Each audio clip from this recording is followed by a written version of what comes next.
तमिलनाडु की राजनीति में एक बार फिर बड़ा भूचाल देखने को मिल रहा है। लंबे समय तक साथ चलने वाले डीएमके और कांग्रेस के रिश्तों में आई दरार अब खुलकर सामने आ चुकी है। इस दरार का असर अब राष्ट्रीय स्तर पर बने विपक्षी गठबंधन इंडिया पर भी दिखाई देने लगा है। डीएमके ने स्पष्ट कर दिया है कि वो 8 जून को नई दिल्ली में होने वाली इंडिया गठबंधन की बैठक में नहीं होगी शामिल। पार्टी ने इसके पीछे कांग्रेस के उस फैसले को कारण बताया जिसमें कांग्रेस ने तमिलनाडु विधानसभा चुनावों के बाद टीवीके को समर्थन दिया।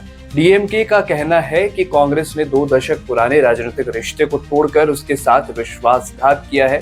डीएमके के इस फैसले ने विपक्षी एकता को लेकर कई बड़े और नए सवाल खड़े कर दिए हैं। जिस गठबंधन को भारतीय जनता पार्टी के खिलाफ एक मजबूत राजनीतिक विकल्प के रूप में प्रस्तुत किया जा रहा था, उसी गठबंधन के भीतर अब अविश्वास और नाराजगी की स्थिति पैदा हो गई है। डीएमके का आरोप है कि कांग्रेस ने चुनाव के दौरान गठबंधन का लाभ उठाया, लेकिन चुनाव परिणाम आने के बाद सत्ता की संभावनाएं देखते हुए उसे टीवीके का साथ चुन लिया इंडिया गठबंधन कांग्रेस ने। पार्टी नेताओं का कहना है कि ये केवल एक राजनीतिक निर्णय नहीं है, ये भरोसे को तोड़ने वाली कार्रवाई है जो कांग्रेस द्वारा की गई है। डीएमके नेता और पार्टी के प्रमुख युवा चेहरे उदयनिधि स्टालिन ने कांग्रेस पर सबसे तीखा हमला बोला है।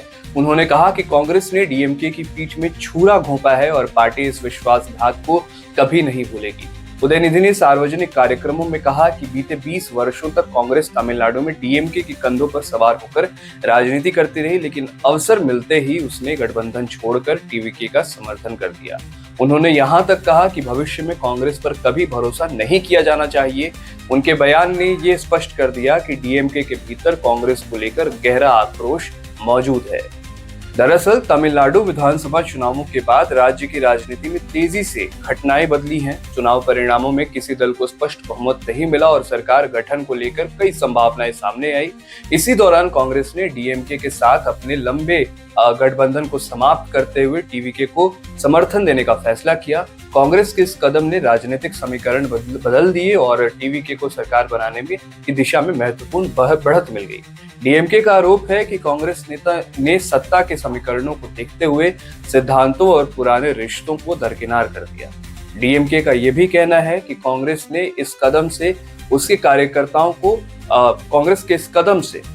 डीएमके के कार्यकर्ताओं को गहरा आघात पहुंचाया है। पार्टी द्वारा जारी बयान में कहा गया कि कार्यकर्ता स्वयं को ठगा हुआ महसूस कर रहे हैं और उनकी भावनाओं का सम्मान करते हुए पार्टी ने इंडिया गठबंधन की बैठक में शामिल न होने का फैसला किया है। हालांकि डीएमके ने यह भी कहा है कि वो राष्ट्रीय मुद्दों पर अपनी आवाज उठाती रहेगी और देश हित में प्रश्नों पर विपक्षी दलों के साथ सहयोग करती रहेगी, लेकिन कांग्रेस की मौजूदगी वाली बैठक में शामिल होना फिलहाल डीएमके के लिए संभव नहीं है।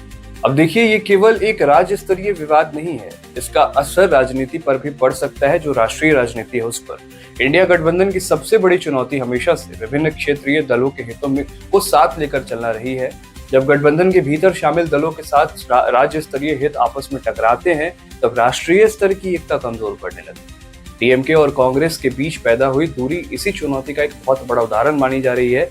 दिलचस्प बात तो ये है कि डीएमके ने लंबे समय तक कांग्रेस को तमिलनाडु में राजनीतिक जमीन उपलब्ध कराई।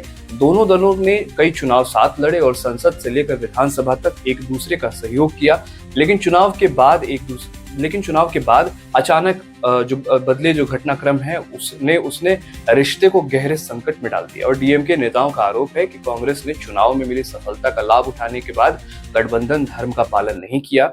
वहीं कांग्रेस की ओर से इस मुद्दे पर अभी तक कोई ऐसा बयान सामने नहीं आया है जिससे दोनों दलों के रिश्तों में सुधार या संभावनाएं दिखाई दे।